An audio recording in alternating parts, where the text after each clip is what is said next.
So what's love got to do with it? Let's find out now.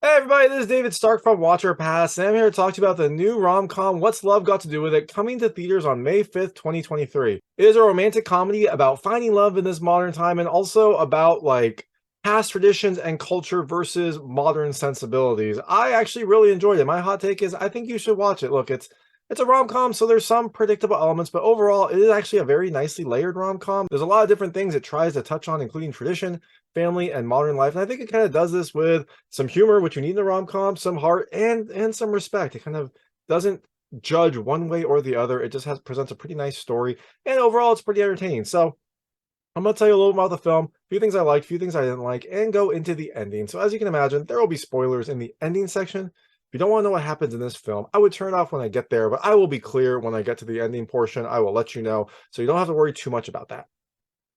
But I will be clear when I get to the ending section. I will let you know when those spoilers are coming. And before then, I'll be vague so you can keep watching. So in What's Love Got to Do With It, you have Zoe, who is a documentary filmmaker. She is just coming off of her last documentary. She's trying to come up with a new idea. And coincidentally, her best friend growing up and her neighbor, they were neighbors growing up.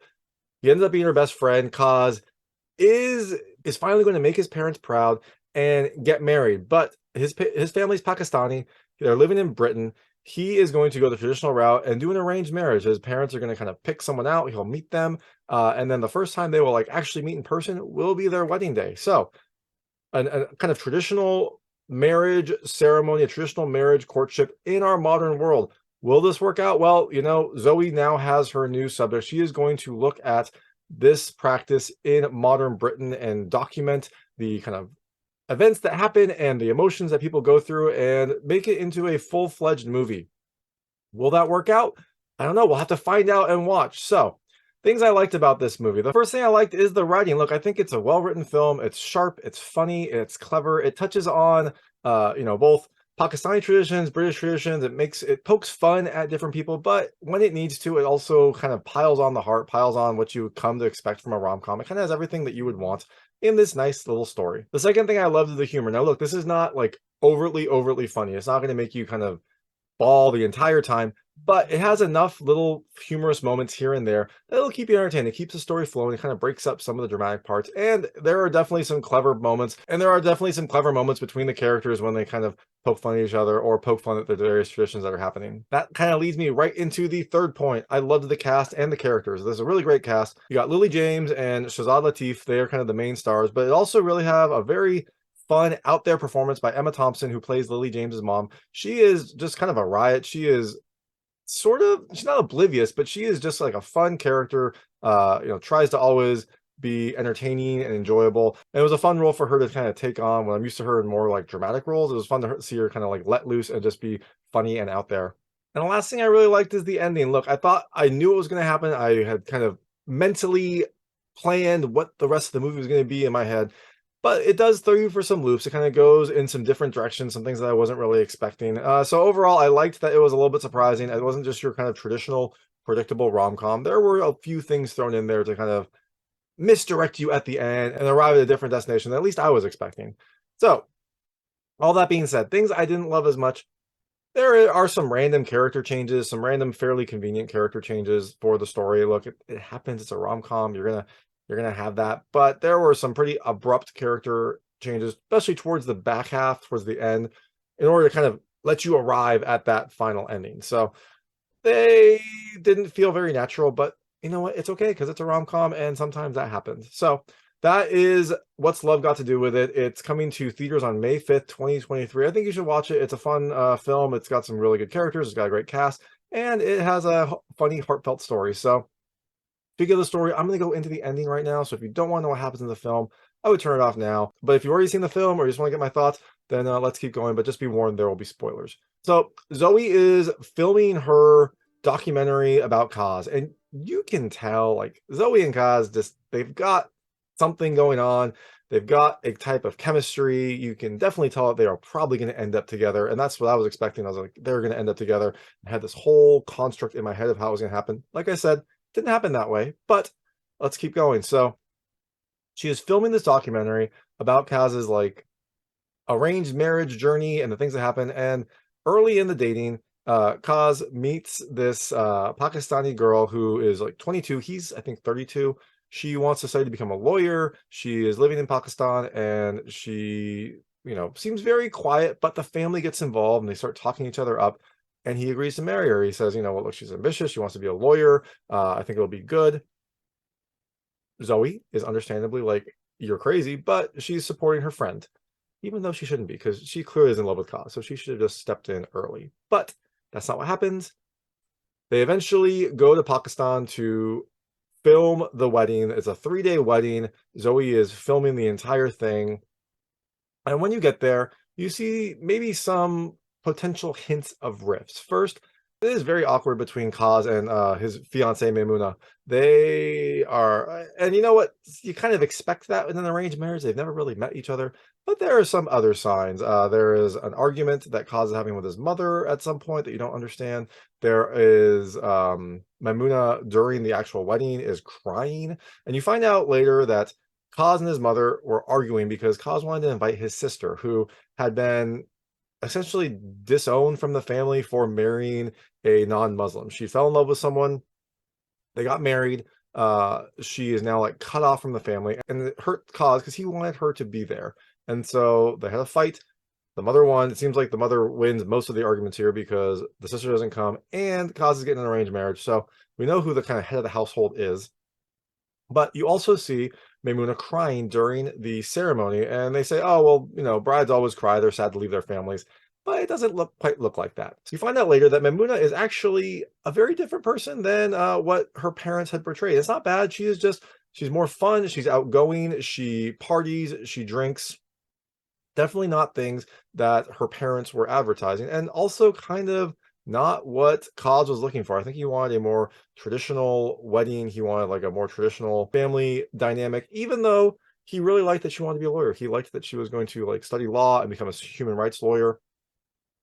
I think this kind of throws him for a loop. That's like the first little crack that you see. She and her friends are drinking, they're doing drugs. Again, they're kids. It is what it is, but Pakistan is a very different kind of culture than America, and so this was a big kind of shock for him. So eventually they do get married despite kind of these little signs here and there. And I was like, okay, I expect Zoe to say something like she's going to tell them to break up. They have this like moment before the wedding, before the third day, the final like wedding day, when Zoe and Kaz kind of hang out, they connect. You can tell there's a little spark there, and they're chatting late at night. And Zoe almost tells him to not get married, but she doesn't. She doesn't want to do that to her friend, and I think she also doesn't want to admit to herself. So she doesn't send that. Kaz and Maimuna get married the next day, and that's that, right? They get married. Everyone comes back to America. Maimuna comes with Kaz back to America. They seem, and that's kind of where the story ends. Although that's kind of where the story ends. Later, Zoe finishes her documentary. She plays it for everyone, and it is a very different documentary than I think anyone was expecting. It is, it's truthful, it's honest, and part of that honesty is she goes and finds Kaz's sister and her husband and their new young child, and she interviews them about how like not getting an arranged marriage, how marrying a non-Muslim really kind of hurt her relationship with her family because they cut her off. Like she is happy with her choice. She loves her spouse, but she is very sad that she doesn't get to see her family, especially she doesn't get to see her grandmother. And now she has a young baby who is not meeting the family. This really kind of causes a rift in Kaz's family. Remember, Zoe had like grown up with them. Like she had been next door. They basically treated her like family. This kind of hurt that relationship a lot. They don't disown her, but it is very cold after that. So later, you see Kaz and Maimuna. They are in their apartment. It is still very cold between them. You can't really tell if they're very happy. And Maimuna has been chatting with someone, texting with someone, And Kaz asks to see her phone, or Maimuna then gives her phone to Kaz, and it's Maimuna texting with like someone, I assume back in Pakistan, who she is in love with. So she basically got married because her parents wanted her to, and I guess it was probably a good opportunity to come to America and pursue her dreams. But she still loves that person. And Kaz, I think, is sensing the same thing. I think he's sensing that this is not really working out, that they're not really compatible. So that scene ends. The next scene is some sort of, I think it's a religious holiday. It's some sort of feast at the at Kaz's family's house. Everyone's there. Zoe's mom gets invited over, and Zoe's mom brings Zoe because, well, she likes to make trouble, and she's good friends with Kaz's family, so she just brings her over. It is cold, it is awkward, but it is what it is. And then eventually Kaz shows up. Kaz shows up without Memuna. And his parents are like, "What's going on? Like, are you okay?" And he just explains to them that they got divorced. And you're like, "Whoa, but I didn't, like, they just got married. How can they get divorced?" Well, apparently in their marriage contract, all they have to do is each person in the relationship says, "I want to get divorced," and boom, it's done. Seems really, really straightforward. Very, very easy. Maybe too easy, but you know what? That's fine. It worked out for them. Oz tells his mom that he felt that this marriage was more insisted than assisted, right? They were calling it an assisted marriage, not an arranged marriage. I got that wrong. It's an assisted marriage in modern society, but he thought it was more insisted than assisted. And so they decided that they were not compatible, and Mamuna is now working up the courage to tell her own parents about the divorce. Presumably, she's going to go off and be with the person that she loves. Hopefully, we'll find out. There is one more surprise, and you're like, okay, it's going to be Kaz and Zoe like getting together. Well, not yet. First, Kaz also invited his sister over, and that is a big shock for the family. And this is where a pretty quick turn happens, but you know what? It makes sense. It's a nice, heartfelt ending. The sister comes in with her husband and their newborn child. I think it was a daughter.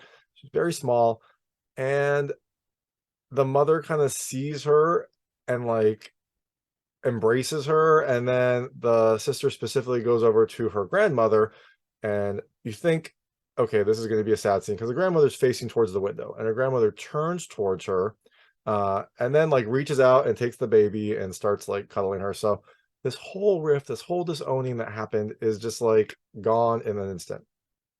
Again, it feels a little convenient, but you know what? Maybe seeing her again and seeing how sad she was caused them to rethink some of their priorities. And now this was just the kind of catalyst for it. Sure, right? But you know what? It makes a nice, happy ending. So then Kaz is looking for Zoe because, it's a rom-com. You know how it's going to end. Kaz is looking for Zoe. He doesn't see her. She was about to go on a trip to Turkey, like a self-discovery trip, just a vacation for herself. And so he thinks that she's left, and he's texting her, and she's like, "Come to the treehouse." This is a treehouse that they both kind of hung out in when they were young. They would goof around in there. I believe they kissed there once, and that was each of their first kisses.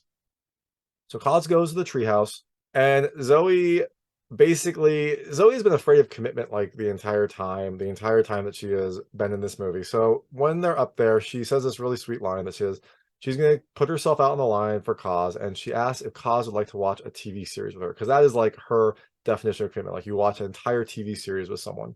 Um, and of course, Kaz says yes. They kiss. It's a sweet moment. It's a cute ending, and everything works out well, right? They end up together. I guess Kaz's family wasted a ton of money on a very elaborate marriage, but I guess it's better than them ending up unhappy. So that is What's Love Got to Do with It. There's also some fun scenes during the credits that kind of give updates to various people. You find out that Mamuna is a human rights lawyer and she's happy. You find out that most of the people are pretty happy with this ending. And so that is the film. Like I said, I think you should watch it. It's fun. It's entertaining. If you like rom-coms, you'll definitely enjoy it. And I think it does kind of handle this subject matter pretty well. It does it respectfully, but it also keeps the humor in there. So that is What's Love Got to Do with It. It comes to theaters on May 5th, 2023. And thanks so much for watching. If you liked this review, please like and subscribe to this channel. It helps me out a lot. Make sure all my new content goes straight to you. Thank you.